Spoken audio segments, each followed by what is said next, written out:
Yo. Assalamualaikum warahmatullahi wabarakatuh. Waalaikumsalam. Teman-teman, kita mereview aja ya, ini risk management. Kita mengulas kembali dari kemarin yang dipaparkan oleh Pak Charles Rantai terkait strategi penguatan manajemen risiko dalam meningkatkan kesiapan krisis manajemen di kerja PTPN 1. Latar belakang penguatan manajemen risiko ini dilandasi atas dasar latar belakangnya yang pertama itu mencapai tujuan perusahaan yang senantiasa dipengaruhi oleh perubahan-perubahan yang tidak dapat diperkirakan. Krisis dapat terjadi kapan saja dan mengancam kelangsungan bisnis dan berpotensi merusak reputasi organisasi. Yang kedua, unit kerja perlu memiliki kemampuan untuk mencegah atau mempersiapkan atau merespon memulihkan dari peristiwa tak terduga. Yang ketiga, manajemen risiko memiliki peran penting dalam meningkatkan efektivitas dalam suatu organisasi unit kerja dengan mengidentifikasi, menilai, dan mengendalikan ketidakpastian secara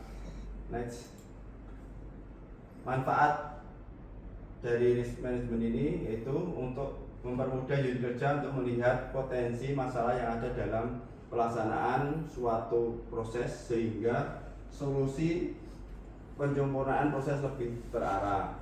Yang kedua, meningkatkan kemampuan organisasi untuk menghadapi krisis. Yang ketiga, memastikan keselamatan dan menjaga kesinambungan bisnis saat terjadi insiden tak terduga. Dalam elemen-elemen kunci dari krisis manajemen readiness ini ada 7. Yang pertama itu pencegahan atau preventif. Yang kedua itu perencanaan atau planning. Yang ketiga itu preventif atau persiapan. Yang keempat, respon cepat dan rapid response. Dan yang kelima, untuk komunikasi efektif, effective communication. Dan keenam, pemulihan atau recovery. Yang ketujuh, evaluasi dan evaluation. Untuk strategi penguatan manajemen risiko atau MR dan penanganan di unit kerja itu ada beberapa. Yang pertama, strategi penguatan manajemen risiko untuk unit kerja itu berfokus pada pembangunan budaya sadar risiko, di mana setiap karyawan harus memahami dan mengelola risiko sebagai bagian dari pekerjaan sehari-hari. Yang A, untuk komitmen dan kepemimpinan manajemen, kepemimpinan yang kuat dan menunjukkan komitmen terhadap manajemen risiko sangat penting. Pimpinan unit kerja harus menjadi teladan dalam memprioritaskan manajemen risiko. Yang B, identifikasi dan analisis risiko rutin, yaitu dilakukan rapat evaluasi dan identitas potensi risiko secara berkala. Ini mencakup pemetaan dampak krisis yang mungkin terjadi, pengembangan kerangka kerja dan kebijakan.